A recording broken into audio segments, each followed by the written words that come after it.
Don't know if I'll need this, but might need to line that camera up, audio, who knows. So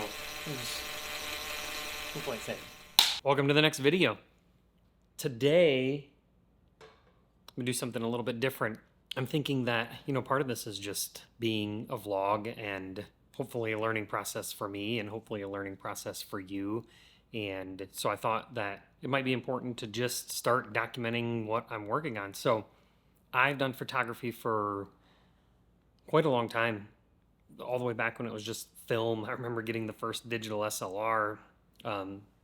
It seemed awesome. It was terrible compared to what we use now, but all the way back at film. But it's always been outdoors, natural light, wildlife, sports, a lot of that sort of stuff. So I've never really done a lot with lighting. And so that's what I'm gonna work on today. I'm in my work studio here, and I'm gonna be taking some self-portraits just purely to work on light. I saw a cool lighting technique. It's been used a gajillion times. It's nothing new, it's nothing fancy, but it's new to me. And so I'm gonna film the learning process. I thought that would be good. I thought it would be fun. Maybe somebody else will find this channel and learn from it and be all the better for it. And filming it only helps me get better. So yeah, you're gonna see some behind the scenes. I've got one simple light on me right now. I'm recording with my Canon R5 and a 15-35 up front. Behind me is my R6 with a 50 millimeter 1.2. It's really funny. I've always wanted these high-end lenses. I finally invested the money. I've got them. And now I really wish I had a second 15-35 2.8 behind me, but I don't. So we're shooting with the 50. It's not exactly the right lens, but that's okay. That's what we're going to use. And then to actually film myself, because I'm here all alone, I'm trying a new little toy I've got, which is one of these new Insta360 Flows. I don't know if it'll grab it there. These great... I love technology, so that's awesome. That's never going to change. I love new technology. But this is their new little gimbal here, which I have to tell you, whenever you see somebody use a gimbal online, it's a lie because they take a lot more skill than it looks like. It always looks like somebody just slaps their phone on there or throws a camera on there and off we go. You get the best footage in the world. And these all have a learning curve. But this is a really cool device. It's great. And I'm going to set this up today. So I'm going to end up probably shooting a lot of this film or this video today with my iPhone, which is I reached over there for my coffee. I inherently just want more coffee. So let's just take a minute here. Coffee, good. My phone. So this amazing little doodad here that brings me the world and shoots in 4K. It's ridiculous. So we're gonna slap these bad boys together. And what's really cool about this is it has an AI, I guess you'd call it an AI feature or function, but it can track me. I can set it to follow me around, to record me. It's almost like I got a second little mini cameraman that kind of just does exactly what I want him to do.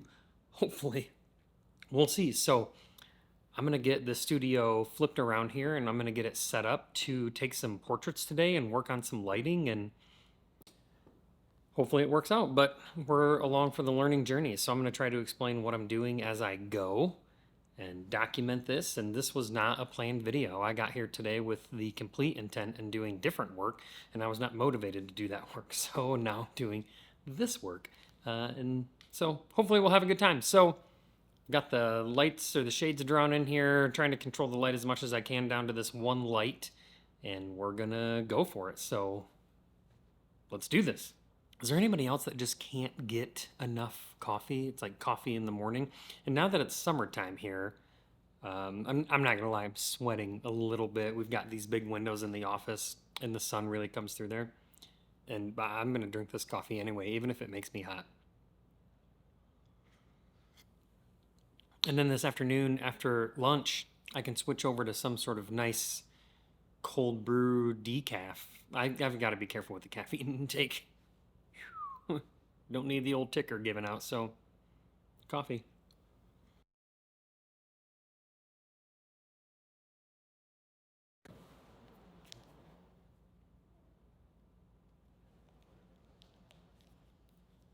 All right, so we're just getting this gimbal all rigged up here in the tripod, so yep, got her backwards. And then we'll switch over to this guy. Oh, it's like magic. Every time you hit the button and it like just knows what to do. It's amazing. Center it, flip it, what? Horizontal? Okay, here out, I think we're switching to this guy. So nothing like having all this crazy awesome equipment and then shooting a video on your iPhone, but here we are. It's still gonna look great. Okay, I know I said I was switching to the iPhone, but you have to see one more thing on this gimbal. That is, it's the little things, guys. It's the little touches that go, don't worry, I got your back, video creator, because you have enough cables and things hanging all over the place. Let's make it a little bit simpler. So, and right here at the bottom of the gimbal, there's this perfect little spot to clip on the receiver for my Rode Wireless Pros. Come on, tell me that's not awesome. All right, cool. This is just a quick check. Huh? Running Man, Running Man, Running Man. Check 1, 2. This is supposed to be an audio check. Okay, so now the goal with this video is to take a portrait of someone, in this case me, I'm here by myself, and I want to have, I'm just going to leave that cut in there because I talk with my hands a lot, and what I did was hold my hand up and turn off the recording. So try not to do that again and be careful to not shut off my recording due to hand signals. So anyway, the goal being completely black background. We're going to do like a half lit, very dark scene, kind of, I guess, dramatic lighting. Again, I know that this is a simple form of lighting, done a million times. This is nothing new, nothing crazy, but it should be a cool opportunity for me to just practice working on lighting. I'm gonna use one light today. You can see it up there, right there. Yeah, it's a Amaran Cobb 60. It's a great little light, really like it. Just a simple small rig, light box on it with a grid. So yeah, we'll start getting things set up and go from there. Now I'm gonna take the photo with my R6 50mm 1.2 on there.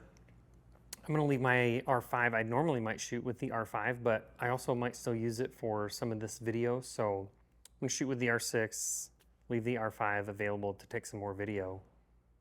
So yeah. So I definitely just turned the camera off again due to hand gestures. So I need to take these things and stick them in a pocket or under my armpits or Saturday Night Live.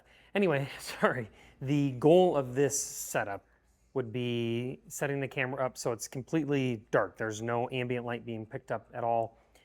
And we'll use the light that I have there to light the side of me so that I appear, but then nothing else does in the photo. So that's what we're gonna start working on. Now, one thing that I would point out is that on this light, we just have a smaller, I need more of this today. Light box, why can I not think of the word diffuser? Boy, my brain is fried. Softbox, softbox, that's what I'm looking for, softbox. Let's have a little bit more of this. Maybe lunch in the middle of this video, softbox. We have a smaller softbox on there and we have the grid on the front. What the grid helps with on the front is for light to not spill all over. So there's tons of videos out there that'll explain how a grid on a softbox works, but basically if I take the grid out, you'll just get more light that kind of bleeds all around the room. The little grid squares just kind of help contain the light. So we want the light to bleed out around the image as little as possible because we want it to be contained to myself. So that's why we're using that particular setup. This light doesn't get overly bright. A lot of people might do this with a flash. I don't have a flash around because I don't do a lot of flash photography. I mostly do filming type stuff. So I just have constant light sources, but I think that we can still make it work. So basically what I'm doing now is just slowly turning the light up and just kind of trying to dial in so I have light on just myself or the subject, whoever might be shooting, and not on the rest of the room. Meet my temporary subject for the day. So this will be a lot easier than me sitting up and back and forth and trying to figure out what I'm doing. Okay, so this softbox might not allow enough light to go out, so we're gonna try a different one. And again, this is all part of the learning process. So I didn't start this video knowing how to do this exactly, and I guess that was the point of the video, was to show people that not everybody out here has it figured out. I don't need to dial in the perfect video, the perfect product, the polished, finished item.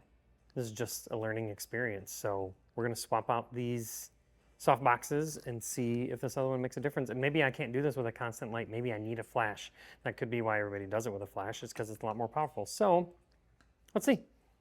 This is gonna light up the whole sky and everywhere. It might just be a little bit too bright. So I know one thing that we can do is the position of the light. So if I turn it more forward, I am going to cast light against that back wall more. So if I get it more to the side, I can kind of, my hand motion shut off the video again. This is going to be maybe slightly annoying. So I'm going to have to talk with a fist. That's not going to be any better. So what I'm going to try to do is shift the light to the side and control how much light I have spilling against the back wall. I don't care how much spills against the side wall, because that side wall is not in the photo. So I just have to control what's happening against the back wall.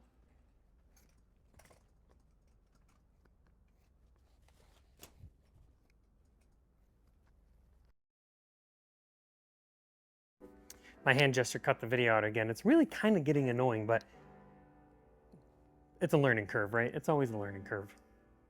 Okay, so the cob light I don't think is bright enough. This whole thing might not work.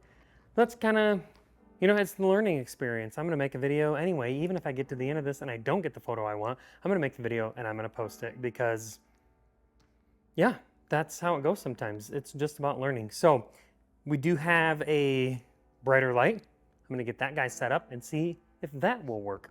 Okay, one lunch break later and a change of camera. This one right here. Change that camera. That's not a camera change, a light change. Whew. Apparently I didn't eat enough lunch. A light change, so we put a more powerful light on there. Put that softbox on there that's a little bit smaller with the grid close. This definitely feels like more of a shooting situation where I should use a flash. I mean, a strobe. I see why they do it, but you know, that's okay. This is a great learning experience. I'm gonna take a few more photos. I think I'm gonna get something out of it. Maybe not exactly what I was looking for. Maybe a bit more post-processing that I need. But yeah, this has been a good test. So I'm gonna take a few photos and see what I get out of it.